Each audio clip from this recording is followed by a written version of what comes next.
Hello students, देखो last class में हम लोगों ने एक्सरसाइज किया था क्वेश्चन नंबर 11 टू 20। ठीक है, हम लोग एससी मामा volume 1 chapter number 8 work energy chapter कर रहे हैं हम लोग। तो अभी हम लोगों ने एक्सरसाइज 1 टू 20 कर चुके हैं हम लोग दो दो सीरीज में। और इसके पहले हम लोगों ने ऑब्जेक्टिव 1 ऑब्जेक्टिव 2 भी कर लिया था और सॉल्व एग्जाम्पल भी कर लिया। तो आज हम लोग एक्सरसाइज का क्वेश्चन नंबर 21 टू 30 करेंगे। ठीक है, इस वीडियो में हम लोग 10 क्वेश्चन और लेंगे। इसमें 64 क्वेश्चन टोटल है आपका। तो हम लोग 10-10 क्वेश्चन का सेट ले रहे हैं एक एक वीडियो में।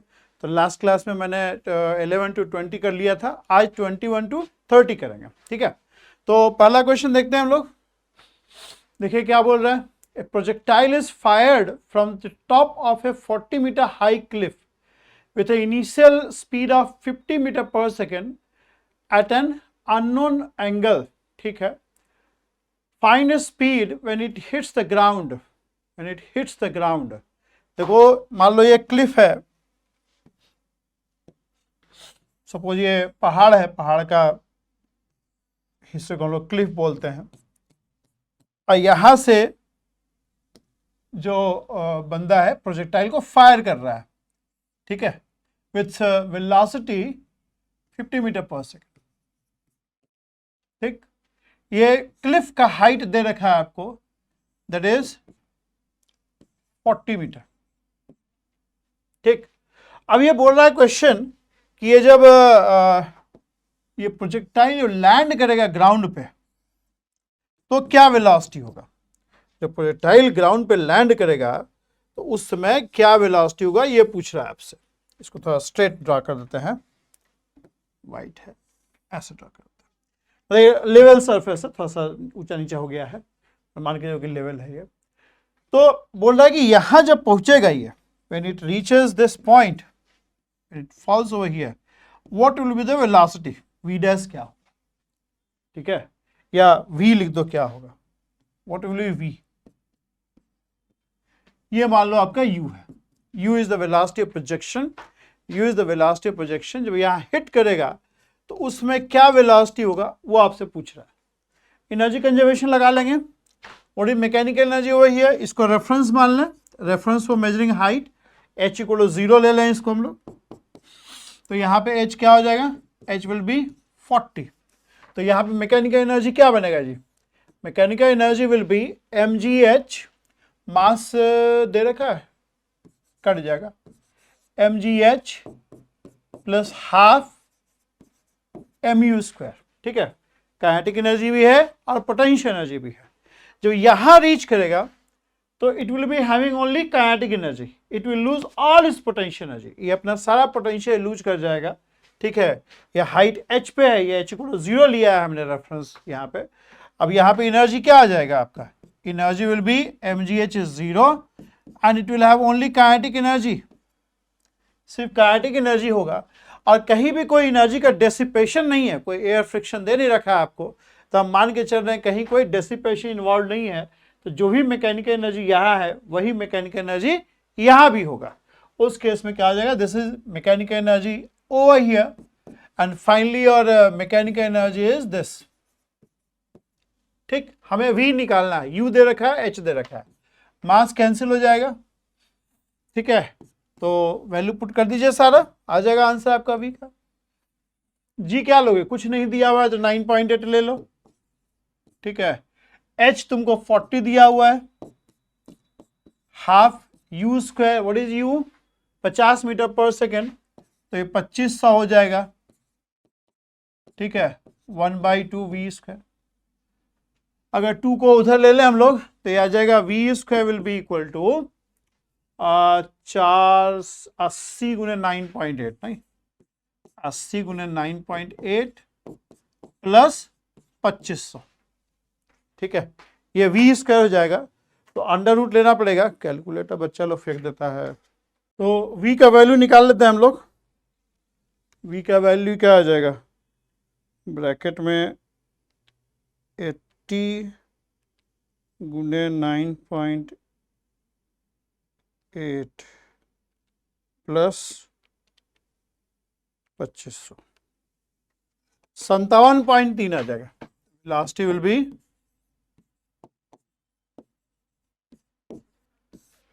57.3 metre per second, 57.3 metre per second is going to be the velocity. ठीक है, सिंपल है, एनर्जी कंजर्वेशन बेस्ड क्वेश्चन है। This is the question based on energy conservation. 21 question number हुआ नहीं है, हाँ ठीक है, 58 लिखा है, आई थिंक 10 ले लिया होगा इसको, है ना, इसको 10 ले लिया होगा तो थोड़ा सा बढ़ गया होगा, बाकी ठीक है ना। एनर्जी कंजर्वेशन का सिंपल एग्जांपल है। अगला क्वेश्चन करते हैं हम लोग। देखो ये क्या बोल रहा है, द क्वेश्चन सेज, 22वां नंबर हो गया क्वेश्चन ना। The 200 metre freestyle women swimming gold medal at Seoul Olympic 1988 went to Heike Fendrich of East Germany when she set a new Olympic record of 1 meter and 57.56 second. 200 metre freestyle, जो normally ऐसे ऐसे जो होता है वो free style ही होता है, ऐसे करते हैं, आप ही ऐसे करते हैं, ठीक है, कॉलेज में स्विमिंग कराता है लोग।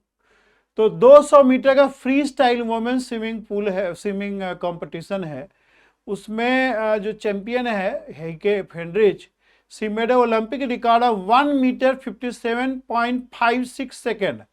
1 मिनट मतलब हो गया कितना, 60 सेकेंड। तो 60 सेकेंड टाइम कितना लिया, 60 सेकेंड और 57.56 सेकेंड, तो कितना बन जाएगा ये, 6 5 11 117.56 सेकेंड। ठीक है, और डिस्टेंस कितना ट्रेवल किया पानी के अंदर, 200 मीटर। मतलब 200 मीटर पानी के अंदर ट्रेवल करने में 2 मिनट के करीब 117.56 सेकेंड लगता है। Assume that she covered most of the distance with uniform speed and had to exert 460 watt to maintain her speed। 460 watt power exert करना पड़ा उसको। ठीक है, तो यहाँ पे जो किसके अगेंस्ट वर्क कर रहा है, जो स्विमर है वो वाटर जो रेजिस्टेंस पुट कर रहा है उसके अगेंस्ट वर्क कर रहा है। Swimmer is working against the resistance which is put up by the water. ठीक है, which is put up by the water, और उसमें जो पावर एग्जर्ट करना पड़ रहा है वो 460 वाट एग्जर्ट करना पड़ रहा है, मतलब 460 जूल पर सेकेंड उसको पावर एग्जर्ट करना पड़ रहा है। ठीक है, what is the average force of resistance offered by water during the swim. देखो, work is being done against water resistance, right. मतलब कोई बंदा जैसे स्विमिंग कर रहा है, ठीक है, तो इसको जो है आपका इधर से वाटर रेजिस्टेंस मिल रहा है। ठीक है, इधर से इसको water resistance small F suppose को मिल रहा है, स्मॉल एफ। तो इसको मतलब ओवरकम करने के लिए इतना ही फोर्स फॉरवर्ड डायरेक्शन में लगेगा, क्योंकि कोई एक्सेलरेशन नहीं कर रहा है। He has to just maintain herself in equilibrium। मतलब जितना वाटर रेजिस्टेंस उसको मिल रहा उतना ही फोर्स वो आगे की तरफ एग्जर्ट करेगा, तो उस केस में he will be able to walk with constant velocity. Acceleration नहीं है, इसका मतलब है कि force which she applies on water, मतलब वाटर को पीछे धक्का देना पड़ता है ना, तो आदमी आगे की तरफ पुश होता है। वाटर को पीछे की तरफ हाथ से करेंगे तो आगे की तरफ वाटर आपको पुश करेगा, तो वो फोर्स जो है एफ है, कैपिटल एफ है, and this capital F should be enough to overcome the water resistance. So the power, suppose v is the velocity, let v is the velocity, right, then power which is exerted, the work done per second by the swimmer is going to be how much, f into v। जिधर force है उधर ही velocity है, तो f dot v becomes f into v, and which is equal to simply f into magnitude wise this will be equal to f into small v। ठीक है, velocity बोल रहा है कि कांस्टेंट मेंटेन कर रहा है, तो वेलोसिटी कितना हो जाएगा, l by t, है ना, 200 बटा 117.56, ये आपका वेलोसिटी हो गया। और ये वैल्यू दे रखा है, सी इज एक्सर्टिंग पावर ऑफ 460 वाट। तो हमें देखो यहाँ पे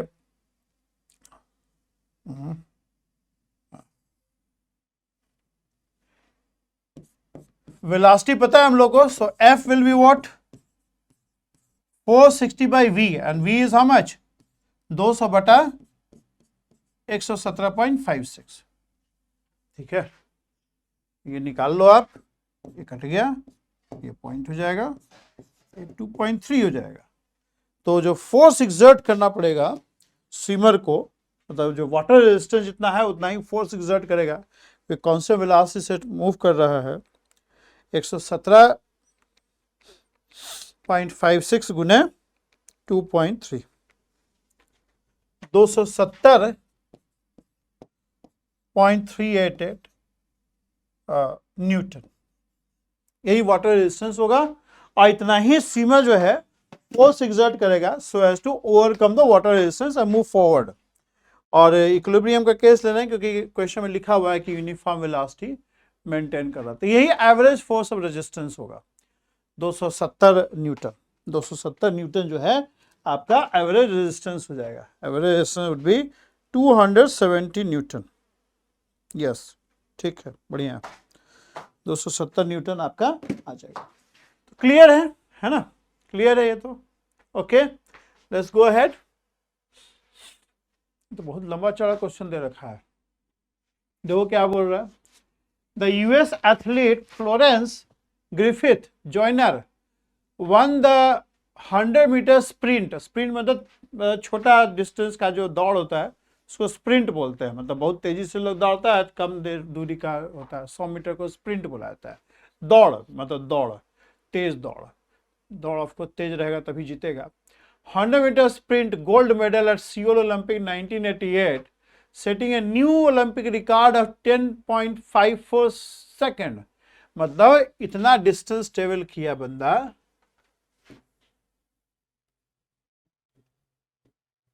हाँ ये देखो, जो डिस्टेंस ट्रेवल किया वो 100 मीटर ट्रेवल किया और टाइम टेकन कितना हो गया 10.54 सेकेंड। Assume that C, अच्छा C है, अच्छा C achieved her maximum speed in a very short time and then ran the race with that speed till she crossed the line. मतलब C is able to achieve the maximum speed immediately। 100 metre का race में लोग maximum speed से ही दौड़ता है ना, बहुत बड़ा रेस होगा 1000 मीटर 5000 मीटर, तो उस केस में आदमी शुरू में धीरे दौड़ेगा, लास्ट में तेज दौड़ता है। मैराथन टाइप का होता है, लंबा रेस 400 मीटर वगैरह। ठीक है, तो मैं कांस्टेंट स्पीड से ही मान के चल रहे हैं कि मूव कर रहा है। ठीक है, और मास दे रखा है 50 kg। Calculate the kinetic energy of Griffith Joyner at her full speed. अच्छा ठीक, assume that the track the wind offered average resistance of 1/10 of her weight. Calculate the work done by the resistance during the run. अच्छा, what power Griffith Joyner had to exert to maintain her speed? तो पहले क्या पूछा गया है, पहले पूछा है कि काइनेटिक एनर्जी क्या है। तो ये दौड़ जो है 100 मीटर का दौड़, इतना टाइम टेकन हो रहा है, और क्वेश्चन क्लियरली बोल रहा है कि स्टार्टिंग में ही वो मैक्सिमम स्पीड पे चला गया तुरंत ही। ठीक है, वो लिख रखा है assume that she achieved her maximum speed in a very short time। Very short time मतलब इमीडिएटली वो अचीव कर गया। ठीक है, तो हम मान के चल रहे हैं कि ये जो डिस्टेंस है वो इतना, मतलब ये डिस्टेंस जो है वो कांस्टेंट मैक्सिमम स्पीड से ही दौड़ा गया है। तो उस केस में what will be the maximum speed, velocity क्या होगा, velocity with which she is running the race is going to be d/t। ठीक है, और वही स्पीड मेंटेन कर रहा है, मतलब एक्सेलरेट नहीं कर रहा है, वही वेलोसिटी पूरे रेस में कंटिन्यू कर रहा है। तो d/t हो जाएगा, d इज व्हाट 100/10.54। तो ये निकाल लीजिए कितना आ रहा है, ये वैल्यू निकाल लेते हैं हम लोग। 100/10.54 ये आ रहा है 9.488, राउंड फिगर में कहते हैं 4876 है, तो इतना हम लोग मीटर पर सेकंड हो गया। काइनेटिक एनर्जी क्या हो जाएगा फुल स्पीड पे half mv square, it is half गुने mass is given to you 50 kg और v स्क्वायर को स्क्वायर कर दो 90 आ रहा है, ठीक है 90, तो ये आ जाएगा 45 है ना, हाँ 45 गुने 50 2250 जूल, ठीक। ये kinetic energy 2250 joule. Assume that the wind offered average resistance of 1/10 of her weight। Wind जो है, जो आदमी दौड़ रहा है यहाँ पे, मतलब लेडी दौड़ रही है, इधर दौड़ रही है, ठीक है, वी वेलोसिटी से, तो जितना इसका वजन है उसका 1/10 एयर रेजिस्टेंस पुट कर रहा है इधर से इस एथलीट पे, जो एयर रेजिस्टेंस एग्जर्ट हो रहा है F, that is 1/10 of her weight, 1/10 of her weight मतलब 0.1 टाइम्स mg, ठीक। Okay, so what is the work done by the resistance during the run.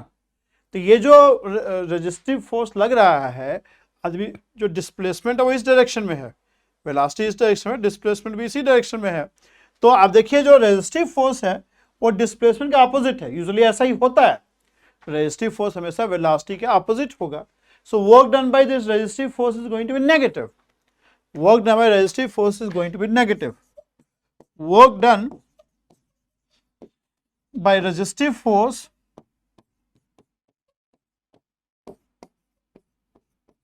Force F dot displacement होता है, तो force जो है लेफ्ट डायरेक्शन में है और जो डिस्प्लेसमेंट राइट डायरेक्शन में है, तो दोनों के बीच का एंगल 180 डिग्री हो गया, ठीक, क्या हो जाएगा minus into F into D हो जाएगा, ठीक, क्योंकि एफ वेक्टर फोर्स जो रेजिस्टेंस है वो ऑपोजिट डायरेक्शन में है, ऑपोजिट डिस्प्लेसमेंट है, so F dot D will be minus of F D, right.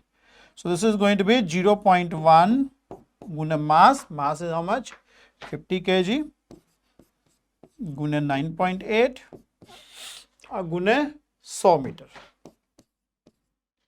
ठीक।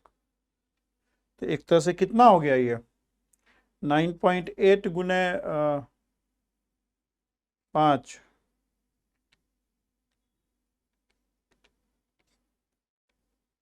49 होता है ना, 4900 माइनस जूल 4900 जूल, ठीक है। 4900 joule is the work done by resistive force, 4900 joule is the work done by resistive force, ठीक है। What power Griffith Joyner had to exert to maintain the uniform speed, what power Griffith Joyner has to exert to maintain the uniform speed, कितना power exert किया है, what is the power exerted, देखो force which C has to exert, अगर ये if C is moving with constant velocity then the force which C has to exert in order to overcome the resistance that will be equal to simply magnitude by it will be equal to resistive force, it will be equal to the resistive force, ठीक है। So it will be equal to resistive force, तो इतना ही force लगा रहा है, अब power पूछ रहा है, तो वर्क डन क्या होगा, work done against the resistive force will be equal to 4900 only, ठीक है। मतलब इसमें भी F इंटू डी करोगे तो ये 49, क्योंकि कैपिटल F जो है स्मॉल f के बराबर है, तो यहाँ F into D minus F into D is the work done by resistive force. What is the work done by the athlete, work done bye athlete will be positive F into D, मतलब ये capital F into D and capital F is same as small f. So work done by athlete is going to be how much? Work done by athlete is going to be 4900 joule plus, right? Because जिस direction में force athlete लगा रहा है उसी direction displace भी हो रहा है, तो work done by athlete is going to be positive and it will be equal and opposite to the work done by resistive force, ठीक है, okay, fine. So 4900 is the work done and the time taken is this, right? So power which is exerted will be 4900 upon 10.54. ठीक है, so it is 4900 upon 10.54. 460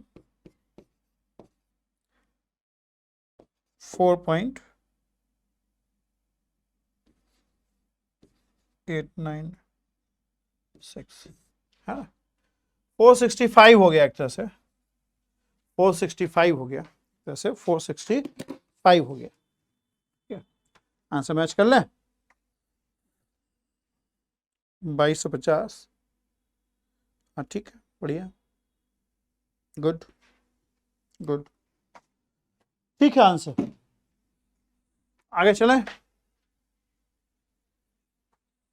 ये देखो, a water pump lift water from a level 10 meter below the ground. Water is pumped at the rate of 30 kg per minute with negligible velocity. Water is pumped with the rate of 30 kg per minute. 30 kg per minute जो है water 10 metre नीचे, जमीन के 10 metre नीचे से बाहर निकाल रहा है। Calculate the maximum horsepower the engine should have to do this. Minimum horsepower, मतलब जब वाटर खींच रहा है तो कोई बहुत वेलोसिटी डेवलप नहीं कर रहा है, मतलब वर्क डन जो है that is just enough to lift the water, it is just enough to lift the water. ठीक है, तो what is work done against gravity? Work done against gravity per second, work done against gravity per second, मतलब water पे जो pump force लगाएगा that will be equal to the weight of the water, but the force which pump applies on the water which it is lifting up will be just equal to the weight of the water. अगर उससे ज्यादा हुआ तो water में velocity develop कर जाएगा। ठीक है, मतलब हम इसको उठा रहे हैं और जो फोर्स लगा रहे हैं जस्ट इक्वल टू वेट लगा रहे हैं, तो इसका मतलब है कि I am lifting it with negligibly small velocity. If I apply force more than the weight then a part of my work done will go into kinetic energy because the body will accelerate. ठीक है, so work done against gravity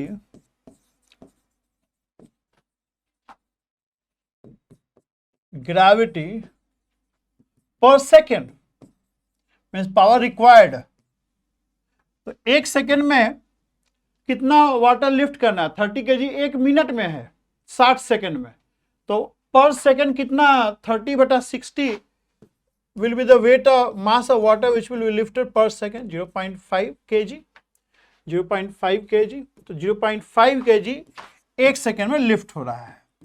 उसके लिए हमें force कितना लगाना पड़ेगा? 0.5 into 9.8, और lift कितना हाइट किए हम लोग? नीचे से लेके 10 मीटर हाइट तक ले गए, मतलब जो वाटर का लेवल है उससे ऊपर हम लोग 10 मीटर हाइट तक ले गए, तो ये कितना आ जाएगा?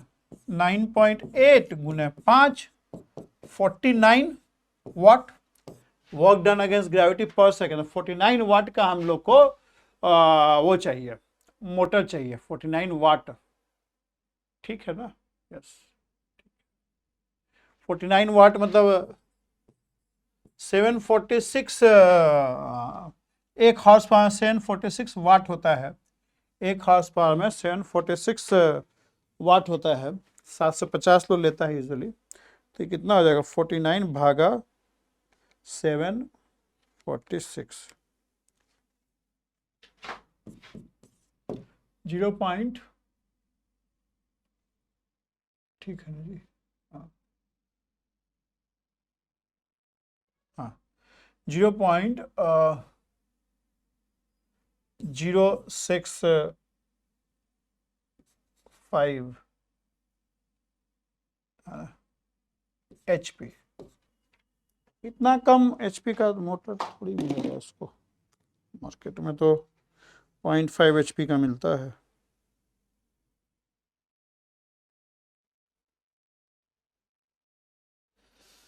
ठीक है, 6.6 इंटू 10⁻⁻2 है। ठीक है, आंसर सही है, आंसर इज करेक्ट। ठीक है, ये ओके। ये देखो क्वेश्चन क्या बोल रहा है, एन अनरूली डेमोन्स्ट्रेटर, मतलब डेमोन्स्ट्रेट करने वाला थोड़ा सा उदंड है, ठीक है, डिसिप्लिन नहीं है, अनरूली मतलब नॉट डिसिप्लिन, उदंड टाइप का जो लोग होता है। तो unruly demonstrator lift a stone of mass 200 gram, 200 gram का वो पत्थर उठा लिया, ठीक है, from the ground and throw it at his opponent. पत्थर जो है 200 ग्राम का पत्थर उठा के अपना अपोनेंट की तरफ फेंका, ठीक है। Okay, at the time of projection the stone is 150 centimetre above the ground. जब वो प्रोजेक्ट कर रहा है अपोनेंट की तरफ, मान लो ये आपका डेमोन्स्ट्रेटर है,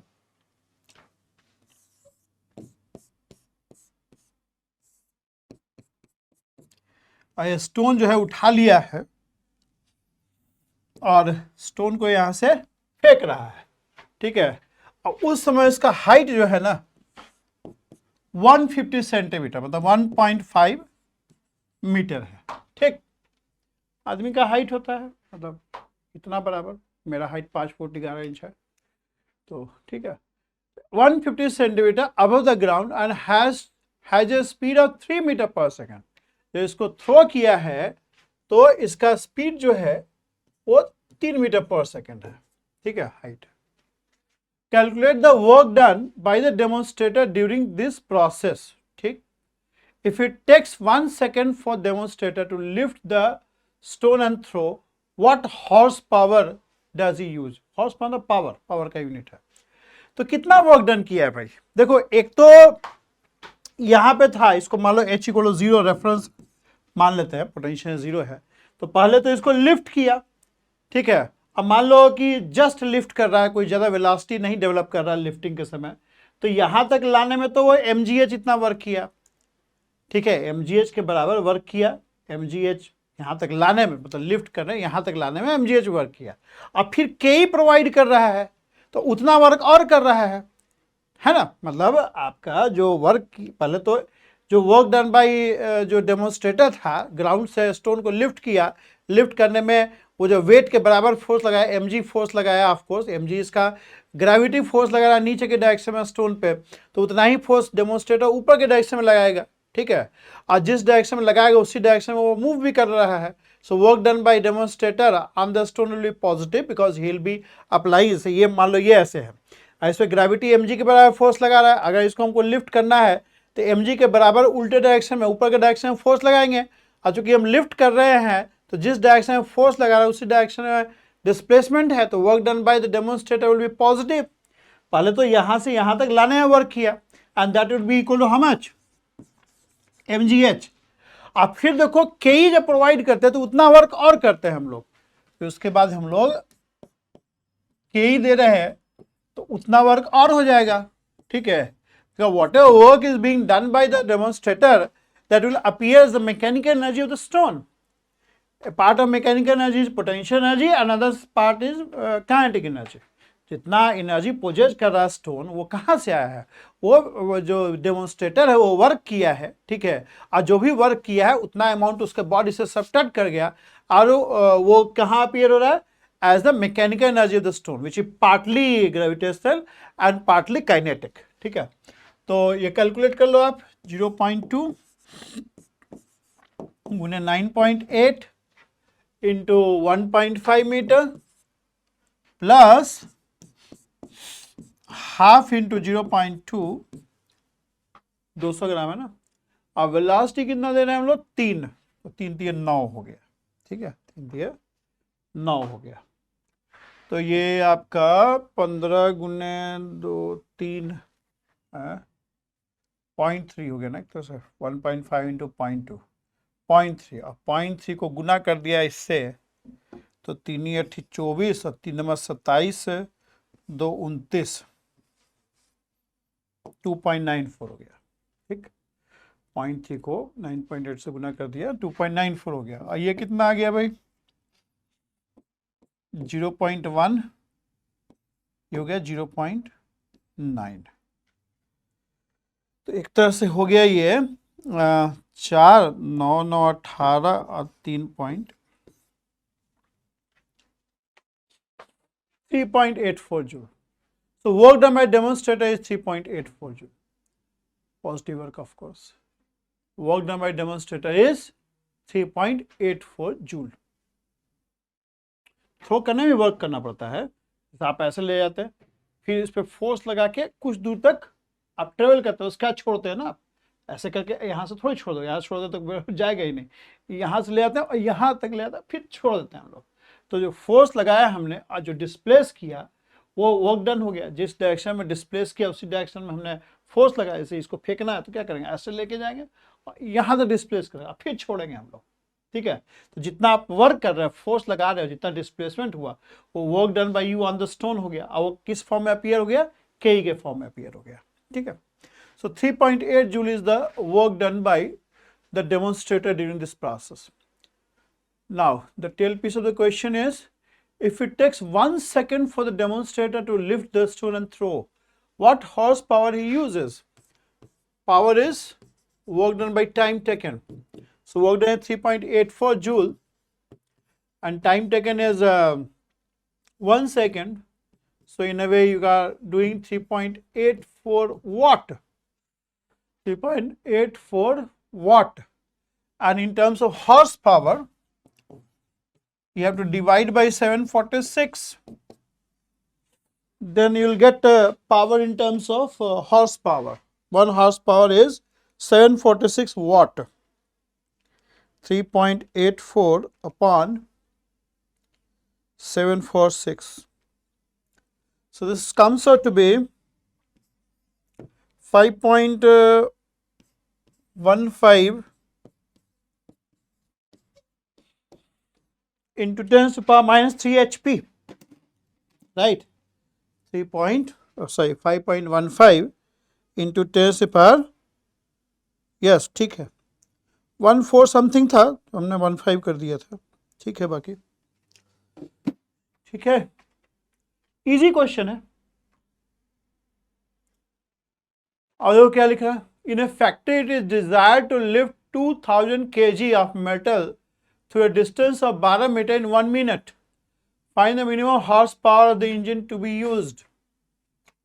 1 मिनट में 2000 kg ऑफ मेटल उठाना, 2000 kg मेटल उठाने के लिए उसके वेट के बराबर फोर्स लगाना पड़ेगा ऊपर के डायरेक्शन में। So force applied by the lift is going to be 2000 G, ठीक है। This is the force which lift has to apply on the metal into distance travelled is 12 metre, ये वर्क डन हो जाएगा। और work done by time taken जो है वो power हो जाएगा। तो टाइम टेकन कितना टाइम में काम करना है, 60 सेकेंड में। तो ये हो गया power which lift is exerting. और लिफ्ट पावर किस तरह से, मोटर से एक्सर्ट करता है ना। तो ये हो गया 2000 गुने 10, मतलब लिखो 9.8 कर लो, कुछ नहीं, जी का वैल्यू दिया है तो 9.8 ही मान के चलेगा। और एचपी में करना है ना तुमको, तो एचपी में 746 जो है डिवाइड कर दो, 746 डिवाइड कर लो, 6 दूनी 12 का वैल्यू निकाल लेते हैं ना। इजी है, मतलब 9 क्लास टाइप का क्वेश्चन ही है सब। 9वीं क्लास में ये सब क्वेश्चन किया जाता है। 9.8 गुने 2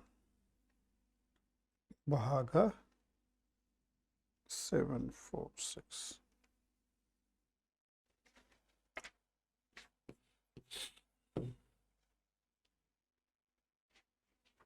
ठीक है ना,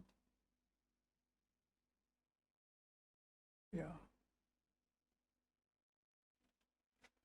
5.255 HP इतना आ जाएगा, ठीक है।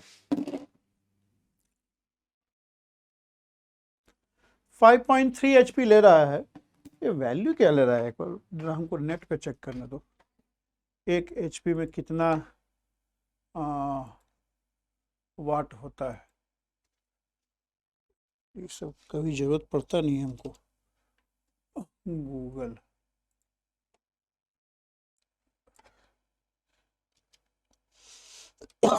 when HP is how much, 1 HP to watt, ठीक है, सही ले रहे हैं हम तो। 745.7 दिया हुआ नेट पे, 746 ले रहे हैं। 5.3 लिखा है आंसर में, 5.3, बट ठीक है चलो राउंड कर देंगे तो 5.3 आ भी जाएगा। मतलब हर जगह थोड़ा सा वेरिएशन हो रहा था, हमने इसलिए चेक कर लिया। वीडियो खत्म हो गया मेरा। ठीक है, सही लेना। 746 वाट ही होता है 1 HP। ओके, 5.3 आंसर में 5.255 आया, राउंड करेगा तो 5.3 आ जाएगा। ठीक है, ये देखो क्या बोल रहा है। A scooter company gives the following specs about its product. Weight of the scooter is 95 kg. Maximum speed is 60 km per hour. Maximum engine power is 3.5 HP. Pickup time to get the maximum speed is 5 seconds. तो acceleration कितना हो जाएगा भाई? 60 kilometre per hour अगर velocity है तो 60, validity पूछ रहा है, मतलब प्रूफ करना कि सही है सब। 60 में 5/18 से गुना करोगे तो 18 6 10 60, 50/3 मीटर पर सेकंड हो गया। ठीक, और ये जो स्पीड है हम लोग को रीच करना है। ठीक है चलो, मतलब वर्क डन क्या होगा? Work done, whatever work is being done that will appear as kinetic energy. हम एक्सेलरेशन निकालने की कोशिश करते हैं, बट चलो एक्सेलरेशन की जरूरत नहीं है। Whatever work is being done by the engine, whatever work is being done by the engine, it will appear as the kinetic energy of the scooter. So work done will appear as kinetic energy of the scooter. So kinetic energy is going to be half into scooter 95। कुछ आदमी का भी wait होगा लेकिन नहीं यार, चलो ठीक है मान के चल रहा है, खाली स्कूटर है अपने आप चल रहा है, मतलब 50/3 ये वर्क डन हो जाएगा। ठीक है, और ये वर्क डन जो है हमारा 5 सेकेंड में करना है ना, 5 सेकेंड में इतना वर्क डन हो रहा है। ठीक है, 5 सेकेंड में इतना वर्क डन हो रहा है, तो 5 से डिवाइड कर दो तो पावर आ जाएगा। टोटल वर्क डन एचपी में दे रखा है अगेन 2500/9, 5 सेकेंड कर देंगे W/T, और इसको हम लोग एचपी में लेंगे तो 746 से गुना कर देंगे। ठीक, तो 5 19 × 95 हो गया, और ठीक है चलो निकाल, इसको कैलकुलेटर से कैलकुलेट कर लेते हैं। एचपी हमारा 3.5 एचपी आना चाहिए, करने मतलब ये 19 गुने, अच्छा मैक्सिमम इंजन पावर दिया हुआ है नहीं, ये मैक्सिमम एवरेज नहीं है, तो एवरेज आएगा टोटल। मैक्सिमम निकालने के लिए हम लोग को फिर ना फोर्स निकालना पड़ेगा, F इंटू वी है, F into v max, F ये मेरे ख्याल से ना इससे एवरेज आएगा तुम्हारा, है ना। मैक्सिमम इंजन पावर दे रखा है तो ये तो एवरेज देगा आपको, this will give you average. तो एक काम करो, वेलोसिटी रीच करने में एक्सेलरेशन कितना होगा, ये 5 सेकंड में रीच करना है, तो हाउ मच पिकअप कितना होगा वो निकाल लेते हैं हम लोग। ये एवरेज देगा, समझो ना, total work done by total time taken average देगा, मैक्सिमम इंजन पावर का बात कर रहा है। तो चलो ठीक है, वेलोसिटी 50/3 कितने देर में रीच कर रहा है जी? 5 सेकंड में, तो इतना एक्सेलरेशन एक्सर्ट होगा। ठीक है, तो 10/3 जो है एक्सेलरेशन हो जाएगा। अब force exerted by the scooter क्या हो जाएगा? Mass into acceleration.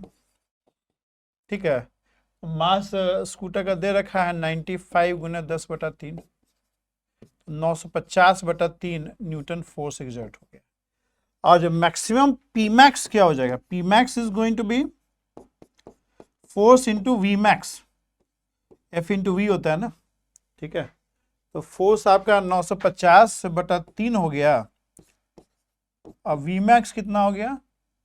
V max हो गया तुम्हारा 50/3, पी मैक्स हो गया तुम्हारा, this is going to be P max, so that is going to be 950 × 50/9 और 746 से डिवाइड कर दोगे तो HP में आ जाएगा तुम्हारा। यस यस, करते हैं इसको। 950 भागा, सॉरी 950 इंटू 50 भागा भागा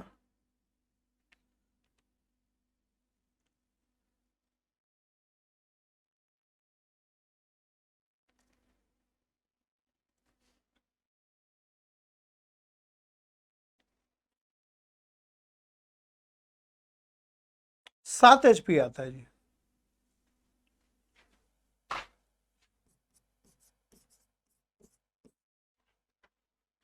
जबकि इंजन पावर दिया हुआ है 3.5 HP, 3.5 HP दिया हुआ है,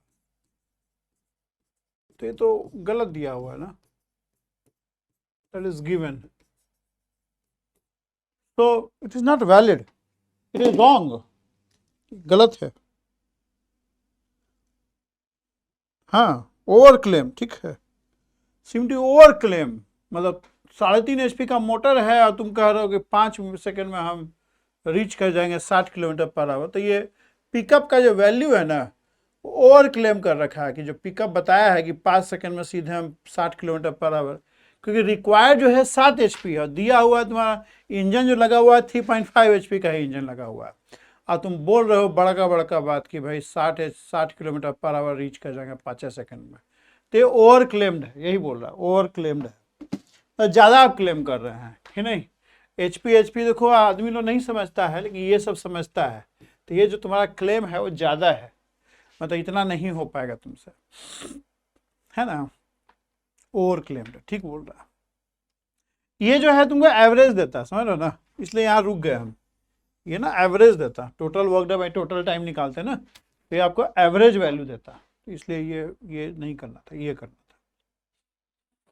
ये देखो क्या बोल रहा है, a block of mass 30 kg is being brought down by a chain if the block acquires speed of 40 centimeter per second, मतलब 0.4 meter per second in dropping down 2 meter, find the work done by chain during this process।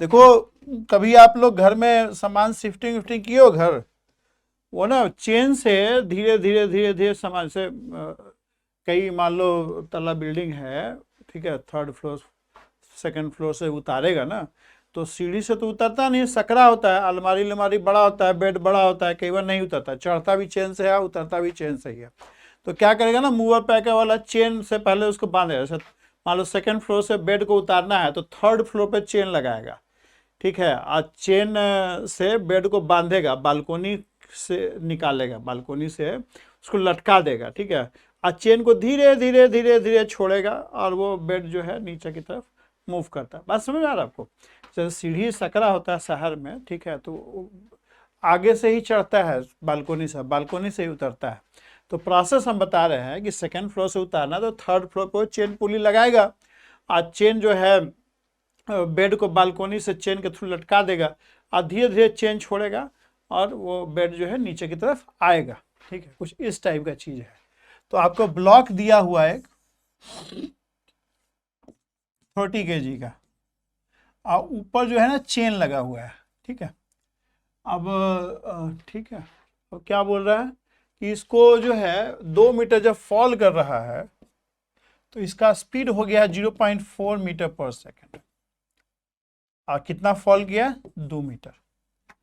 तो अब एक चीज समझो, chain block पे क्या क्या force लग रहा है, 30 kg का ब्लॉक है, चेन अपना फोर्स लगाएगा, से T is the tension in the chain, T is the tension in the chain, so whatever is the tension in the chain, वो फोर्स ब्लॉक पे अपवर्ड डायरेक्शन में लगे, मैंने आपको बताया कि टेंशन हमेशा टुवर्ड्स द रोप लगता है, और एक फोर्स इस पे 30G लग रहा है, ठीक है, और कुल मिला के चेन जो है नीचे आ रहा है, चेन जो है नीचे की तरफ आ रहा है, एंड आफ्टर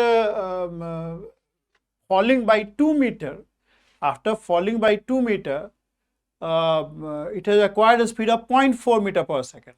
तो कहने का मतलब ये है कि ये नीचे के डायरेक्शन में एक्सेलरेट कर रहा है। नीचे के डायरेक्शन में शुरू में जब लटकाया होगा तो जीरो वेलोसिटी होगा, फिर चेन धीरे धीरे छोड़ा होगा, जब छोड़ दे एकदम से चेन नहीं छोड़ दे, एकदम से छोड़ देगा तब तो फ्री फॉल में चला जाएगा, है ना, बॉडी जो है वो टूट फूट जाएगा। तो धीरे धीरे छोड़ता, पकड़ रहता है, हल्का हल्का ढीला करता है चेन को, तो हल्का हल्का नीचे आता है। तो कहने का मतलब ये है कि जब ढीला करेगा ना तो टेंशन जो चेन में होगा वो mg से छोटा होगा, तभी नीचे जाएगा ना। अगर mg के बराबर रहेगा तो मूव ही नहीं करेगा। तो थोड़ा हल्का हल्का छोड़ता है चेन को, छोड़ेगा तो क्या होगा, टेंशन जो चेन का है वो mg से कम होगा, और उस केस में जो नेट एक्सेलरेशन होगा वो डाउनवर्ड डायरेक्शन में आएगा। Net acceleration will be in downward direction. Net acceleration is going to be in downward direction. Downward direction में एक्सेलरेशन आएगा। बात समझ में आ रहा है आपको? है तो अब उस एक्सेलरेशन से क्या हो रहा है, 0.4 मीटर पर सेकेंड जो है वो ट्रेवल कर गया, और उसके बाद 0.4 metre per second, 2 metre travel किया, तो 0.4 मीटर पर सेकेंड का उसके अंदर 0.4 मीटर पर सेकेंड का उसके अंदर वेलोसिटी डेवलप हो गया।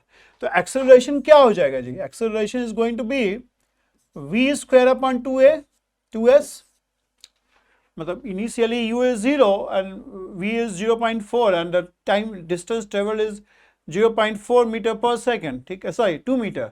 तो एक्सेलरेशन जो मिला है इस बॉडी को वो कितना हो जाएगा, v स्क्वायर बाई 2s हो जाएगा, है ना, ऐसे लिखते हो ना जी, v square is u square plus 2s। तो इनिशियल स्पीड आपका 0 है और s equal to 2 metre travel किया है, तो वेलोसिटी जो है 0.4 आ गया है। वहाँ से हम निकाल रहे हैं 0.4 0.4 2 गुने and distance travel is 2, so this will be how much? So 0.04 metre per second square. अब यहाँ से हम लोग को टेंशन का वैल्यू मिल जाएगा, फ्री बॉडी डायग्राम ड्रा कर रखे हैं। So 30g minus t is going to be 30a, so the tension is going to be 30g minus a, that is 39.8 minus 9.8 minus 0.04, so this is going to be 30 into, ये घटाओ यार, कितना बनेगा, 10 में से 4 गया 6 और 7, ठीक है, ये टेंशन हो जाएगा। तो टेंशन अपवर्ड लग रहा है और डिस्प्लेसमेंट डाउनवर्ड हो रहा है। सो work done by tension is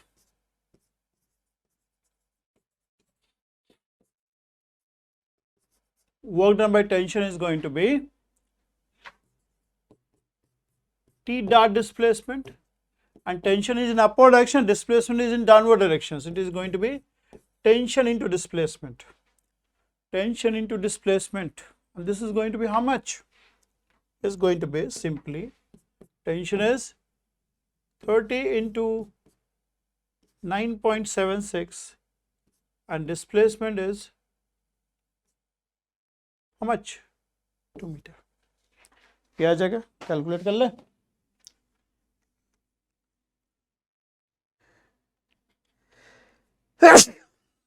nine 9.76 into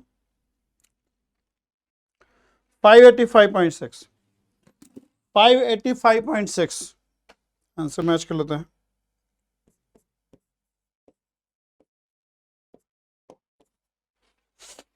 five 586 है, ठीक है, 586 आंसर है, ठीक है। और भी तरीके से कर सकते हो, तुम एक काम कर सकते हो कि वर्क डन बाय ग्रेविटी निकाल सकते हो, ठीक है। देखो, total work done by all the forces will lead to the increase in kinetic energy. Total work done by all the forces, मतलब वर्क डन बाय ग्रेविटी कितना हो जाएगा, work done by gravity is 30g into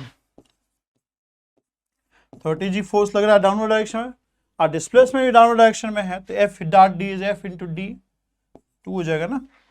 तो कितना आ जाएगा, 60 into 9.8, which comes to be how much?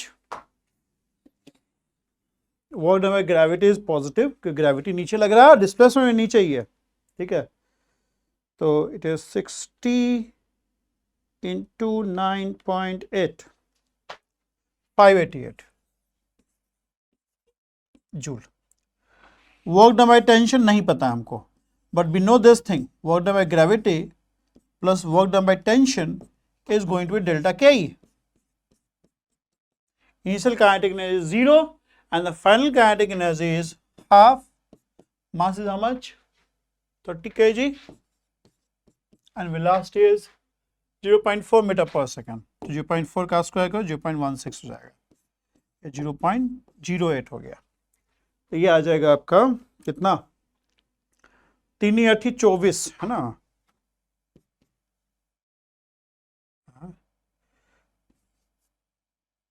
2.4 ना, सही है, हाँ 3×8=24, हाँ 2.4। अब यहाँ पुट कर दो, work done by gravity is 588, work done by tension we don't know 2.4, so work done by tension will be 2.4 minus 588, ठीक है, वही आ जाएगा, यही आ जाएगा ना, work done by tension is going to 2.4 minus, यही आ जाएगा, सेम आंसर। ऐसे भी कर सकते हो, work done by all the forces will lead to the change in kinetic energy. ये हम लोग ऑब्जेक्टिव वाला जो कर रहे थे उसमें भी देखे थे, तो कैसे भी कर सकते हो, देखो ऐसे कर लो, ऐसे कर लो, एक ही बात है।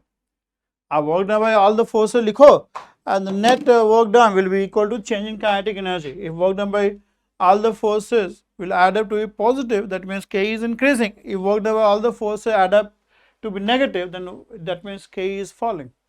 यहाँ पे K increase कर रहा है, so work done by all the forces is positive. देखो ये WT less है, minus of this है, और WG जो है 588 है, जोड़ोगे तो पॉजिटिव आ जाएगा 2.4।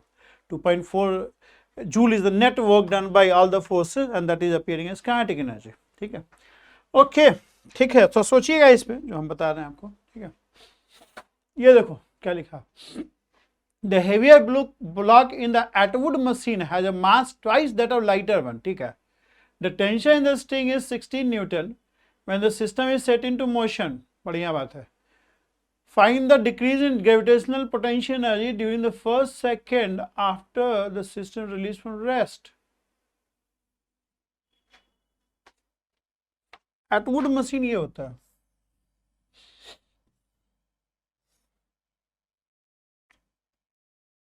एक का मास जो है m है, दूसरे का मास 2m है,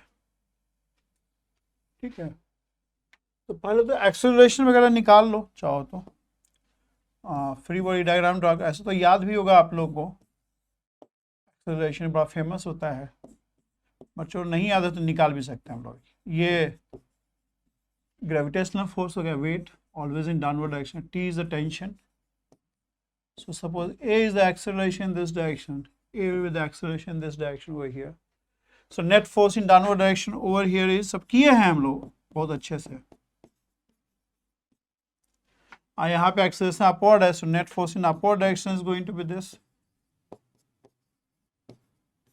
ठीक, जोड़ दोगे ये आ जाएगा mg equals to 3ma, so a is g/3, a is g/3, okay fine. तो आफ्टर 1 सेकेंड क्या होगा जी, इसके अंदर वेलोसिटी कितना आ जाएगा, g/3, g/3 ही वेलोसिटी इसका आ जाएगा, g/3 इंटू टी हो जाएगा ना, at, v is at, v is a into T. इसके अंदर जो वेलोसिटी होगा g/3, इसके अंदर भी वेलोसिटी आ जाएगा, इसके अंदर भी वेलोसिटी g/3 आ जाएगा, इसके अंदर भी वेलोसिटी g/3 आ जाएगा, ठीक है। इसके अंदर ही वेलोसिटी g/3 आएगा, इसके अंदर ही वेलोसिटी g/3 आएगा, ठीक है, बढ़िया है। क्या पूछ रहा है तुमसे, decrease in gravitational potential energy, potential decrease कर रहा है, इसका मतलब कि gravity is doing negative work, sorry, positive work. Work done by gravity is positive. So whatever is the work done by gravity, that is going to be the, whatever is the work done by gravity, that is going to be the decrease in gravitational P, क्योंकि work done by gravity is by dint of the gravitational P. इसका मतलब gravitational gravity जो work कर रहा है वो positive work कर रहा है ग्रेविटी। चलो देख लेते हैं एक बार, है ना।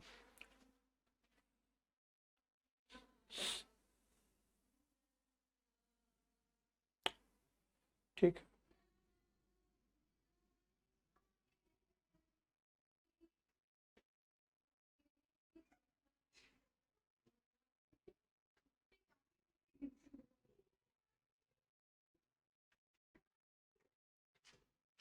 Tension T is mg plus ma and that is how much 16 Newton. तो यहाँ से m भी आ जाएगा, इनफैक्ट m भी आ जाएगा। So this is going to be mg plus mg by 3 is going to be 16, so that is 4 mg by 3. So mass is going to be how much? होगा 16, so mass is 12 upon g. That is going to be the mass. That is going to be the mass. ठीक है, तो बढ़िया आ गया हम लोग का, है ना। वर्क डन बाय ग्रेविटी निकालना है तो निकाल लेते हैं, और decrease in gravitational potential energy बोला है, निकाल लो, है ना। देखो ये कितना आ गया, ये आपका ये कितना नीचे आएगा, g/3 इसका वेलोसिटी हो गया, और कितना नीचे आएगा, height, the distance travel, h कितना हो जाएगा, h is going to be, first second में बोल रहा है ना जी, 1/2 AT स्क्वायर हो गया। डिस्टेंस ट्रेवल, h नहीं s बोलो, डिस्टेंस ट्रेवल एक ऊपर जाएगा और दूसरा नीचे आएगा, ठीक है। तो 1/2 AT स्क्वायर, तो a आपका g/3 है और t 1 सेकेंड है, यानी g/6 मीटर हो गया, है ना, g/6 मीटर हो गया, इतना डिस्टेंस ट्रेवल हो गया। तो यहाँ पे क्या होगा, यहाँ पे आपका डेल्टा यू जो है फॉल कर रहा है, डेल्टा यू आपका फॉल कर रहा है। कितना फॉल कर रहा है, ये फॉल कर रहा है 2m इंटू जी इंटू डिस्टेंस। मतलब यहाँ पे फॉल कर रहा है, यहाँ पे डेल्टा ग्रेविटेशनल पी राइज कर रहा है, यहाँ पे ग्रेविटेशनल पी फॉल कर रहा है, यहाँ पे ग्रेविटेशनल पी राइज कर रहा है ना। ये नीचे आ रहा है तो ग्रेविटेशनल पी यहाँ फॉल कर रहा है, और यहाँ पे ग्रेविटेशनल पी आपका राइज कर रहा है। So delta U1 is going to be minus of 2m into mass दे रखा है आपको ना, mass is 12/g, mass is, and the height descended is how much, g/6, height descended is g/6, ठीक है, समझ में आ रहा है आपको, है इंटू h, सॉरी समझ रहे हो, थोड़ा सा कंफ्यूजिंग हो रहा है, इसको ऐसा है ना, ओ सॉरी, हाइट डिसेंड है, इसको ऐसे लिखो, थोड़ा सा ऐसे लिखो, मास हो गया 2m, m का वैल्यू दे दिया हमने, और 12/g निकाल लिया है, तो ये मास हो गया है, into g into height descended is g/3।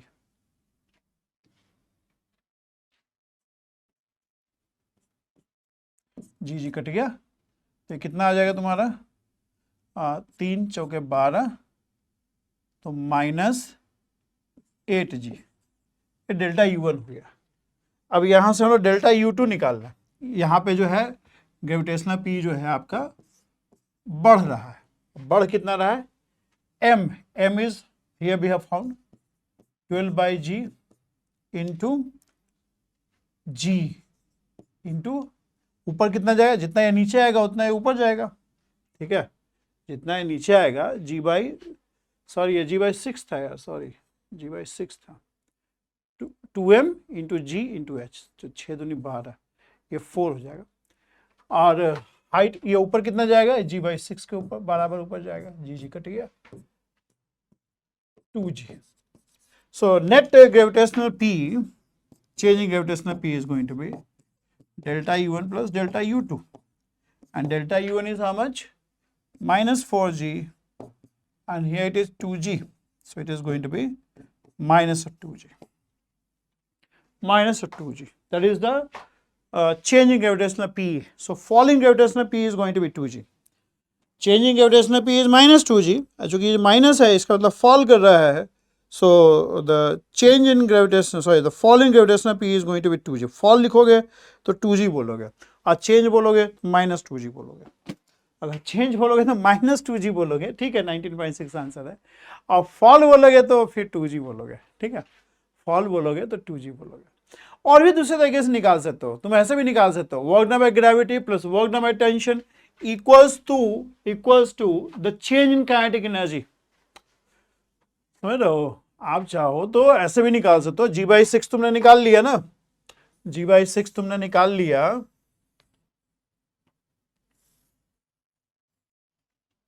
आप एक काम करो, ऐसे करो, work done by gravity plus work done by tension is equal to delta के.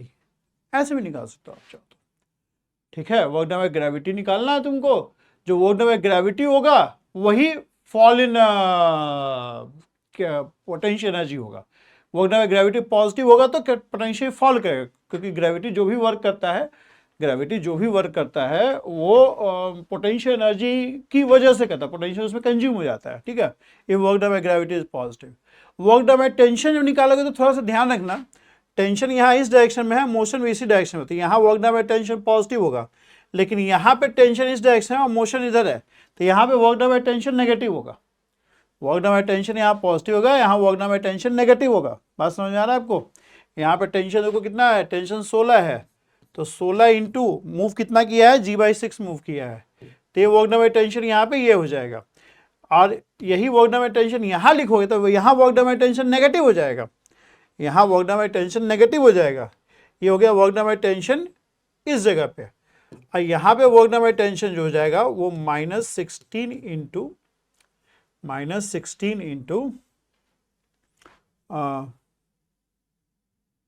डिस्टेंस हो जाएगा. Okay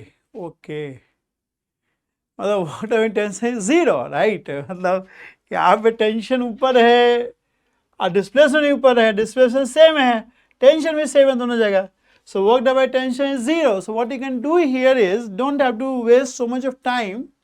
work done by tension in such a case is 0. Why? Because यहाँ पे टेंशन ऊपर है, डिस्प्लेसमेंट भी ऊपर है, तो work done is T into displacement. यहाँ पे वर्क डन बाय टेंशन क्या होगा, equal and opposite, because tension ऊपर है, डिस्प्लेसमेंट नीचे है, तो यहाँ पे -T इंटू डी हो जाएगा. So total work done by tension is 0. So work done by gravity is basically changing kinetic energy. So you can just find out the kinetic energy, right. Changing kinetic energy, initial के is 0, rest से release कर रहे हैं. Final kinetic energy is how much, 1/2 into 2m. और velocity कितना develop कर लिया है, g/3 आ रहा था ना, एक सेकेंड में g/3 ही वेलोसिटी हो जाएगा इसका. सो इट इज g²/9, और यहाँ पे दूसरे में m इंटू वेलोसिटी, दोनों का सेम ही रहेगा ना, g²/9. तो ये कितना आ जाएगा देखो, ये आ जाएगा 2mg² and mg², 3mg² upon 18, right. 6, 1/6, and m is 12/g into g. Yeah, g², 2g. So simply आप k ही निकाल लो, इजी रहेगा, इतना कुछ करने की जरूरत नहीं. हाँ ठीक है, तो यहाँ भी 2g ही आ रहा है. Work done by tension Atwood machine is 0. Yes, work done by tension in Atwood machine is 0. So whatever is work done by gravity, that will lead to the change in kinetic energy. तो kinetic energy बढ़ रहा है तो of course potential घटेगा, ठीक है. Work done by gravity positive का मतलब ही हो जाता है कि पोटेंशियल इज फॉलिंग, ठीक है. जैसे इसको छोड़ दिया हमने, ग्रेविटी नीचे के डायरेक्शन में लग रहा है, इसको छोड़ दिया तो ग्रेविटी नीचे लग रहा है, डिस्प्लेसमेंट नीचे हो रहा है. सो work done by gravity in this case is positive, and hence the gravitational P is falling. And whatever gravitational P is falling, that is converted into kinetic energy. ठीक है, गुड. कुछ ही हम लोग लर्न भी कर रहे हैं, नहीं साथ में एक ही क्वेश्चन अब है. ये देखो क्या है, the two block in Atwood machine have masses 2 kg and 3 kg. Find the work done by gravity during 1/4 second. During the 4th second after system is released. Work done by gravity is change in kinetic energy, of course. ठीक है, change in kinetic energy. तो पहले हम लोग क्या करें, हम लोग पहले निकाल लेते हैं इसको एक्सेलरेशन। ये 2 kg का है, ये 3 kg का है, ठीक है। 2 kg का फ्री बॉडी डायग्राम ड्रॉ कर ले। ये 2g लग रहा है, ये टेंशन लग रहा है, यहाँ पे 3g लग रहा है और टेंशन लग रहा है। ये ऊपर की डायरेक्शन में एक्सेलरेट कर रहा है, ये नीचे की डायरेक्शन में एक्सेलरेट कर रहा है। So net force in upward direction here is t minus 2g and that is going to be 2a. Net force in downward direction over here is 3g minus t, क्योंकि acceleration नीचे है, 3a। जोड़ देंगे तो क्या आ जाएगा, g equals to 5a। याद भी कर लो फार्मूला है ना, वो m2 minus m1 by m1 plus m2 into G होता है, बट हम याद नहीं करवाना किए हैं तो हम इसको फाइंड आउट कर लिया। g बाई 5 हो गया, जी एक्सेलरेशन है g by 5। So at t equal to 4 second, the velocity is going to be 80. So it is g by 5 into 4. So it is 4g by 5, right? 4g by 5. So whatever work is being done by gravity will appear as a change in kinetic energy. Whatever work is being done by the gravity, that will appear as kinetic energy. Work done by tension is going to be 0. एक पे positive होगा तो एक पे equally negative हो जाएगा, तो work done by tension है 0। पिछले क्लास में लोग देखें, पिछले क्वेश्चन में देखें हम लोग। So change in kinetic energy क्या हो जाएगा, 1/2। पहले 2 kg मास का देख लें। Velocity is 4g by 5, so it is what velocity same ही रहेगा ना, v square and half into 3 into v square. So it is in fact 1/2 into 5 into V square, नहीं 5 into V square. 5 into V square मतलब 16g square upon 25। 25 25, 2 चौके 8, sorry 2 8 16, सो 8/5 into 9.8 का whole square. ये आपका work done by gravity हो जाएगा। Work done by gravity बोल दो या fall in kinetic, fall in potential energy बोल दो, एक ही बात है। सो इट इज 8/5 गुने 9.8 गुने 9.8, 153.664, 153.664 joule. That's the work done by gravity. That is the work done by gravity. Work done by gravity is this.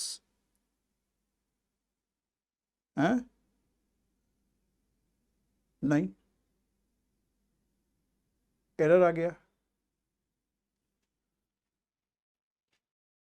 Error आ गया। Let me check the error. In the work done by gravity during the 4th second, अच्छा during the 4th second, okay, मतलब चौथे second में, till 4th second नहीं, during the 4th second. तो during the first 3 second निकाल लो फिर, है ना, मतलब ये चौथे सेकंड में हो गया, और 3 सेकंड में जितना वर्क डन है वो निकाल लेते हैं। t इक्वल टू 3 सेकंड में वेलोसिटी क्या आ जाएगा, 80। So it is going to be g by 5 into 3g by 5। So work done by gravity till 3 second up to 4 second is this. तो 3 सेकंड में वर्क डन जो निकाल लेंगे वो निकाल लेंगे, और चौथे सेकंड तक निकाल लेंगे, फिर घटा देंगे तो 4th सेकंड का आ जाएगा हमारे पास। तो up to 3 second work done by gravity is what, 1/2 into mass m1 plus m2 2 plus 3 5 into v square। v आपका 3 सेकंड तक ये वर्क डन है, 3g स्क्वायर बाई 5 का होल, 3g by 5 का होल स्क्वायर, तो 9g स्क्वायर बाई 25। समझ में आ रहा है जी क्या लिखे हैं हम? ये अप टू 3 सेकंड है, work done by gravity up to 3 second is going to be 9g square by 25, और अप टू 4 सेकेंड जो होगा wg dash, that is going to be 8g square by, और you can say yes 40g²/25 है ना, बस ऐसे बोल सकते हो, ऐसे बोल सकते हो 9g²/25 up to 3 second and up till 4 second it is 40/25 तो work done in 4th second is going to be this minus this, work done in 4th second is going to be this minus this, 31/25 into g², ये निकाल लेता है। समझ में आ रहा है जी, इसलिए मैच नहीं कर रहा था आंसर हमारा। 31/25 इंटू 9.8 इंटू 9.8 119 जूल, 119 जूल। अब सही होगा मेरे ख्याल से, 118 है, मतलब जी का कुछ वैल्यू लिया होगा, ठीक है, ऐसे 119 आ रहा है ना, ठीक है, सही हुआ। वो थोड़ा बहुत 9.8 ले लिया, या हमने थोड़ा सा g² टाइप्स, मतलब जी का वैल्यू पुट कर दोगे, थोड़ा अप्रॉक्सीमेशन लोगे, बट आंसर यही है 119 जूल। समझ में आ रहा है? अप टिल 4 सेकंड निकाल लिया, फिर अप टिल 3 सेकंड निकाल लिया, अप टिल 4 सेकंड निकाले, चेंजिंग काइनेटिक एनर्जी है ना, kinetic energy at t=4, kinetic at t=3, तो डिफरेंस हो जाएगा, वो हो जाएगा during that, from at the end of 3 second until 4 second, चौथे सेकेंड में जो वर्क डन होगा वो निकल जाएगा हमारा। ये अप टिल 4 सेकेंड हो गया या अप टिल 3 सेकेंड हो गया, माइनस कर दिया तो 4th सेकेंड का वर्क डन आ गया, और वही चेंजिंग काइनेटिक एनर्जी आ जाएगा, ठीक है। Okay, so I think that's all. नहीं, 30 क्वेश्चन तो कर लिया हम लोगों ने, 31 से 40 नेक्स्ट क्लास में करेंगे, 31 से 40 जो है नेक्स्ट क्लास में करेंगे, ठीक है। यहीं रुक जाते हैं आज। Thank you very much. We'll meet in next class and we'll do question from 31 to 40. Okay, thank you very much and have a good day.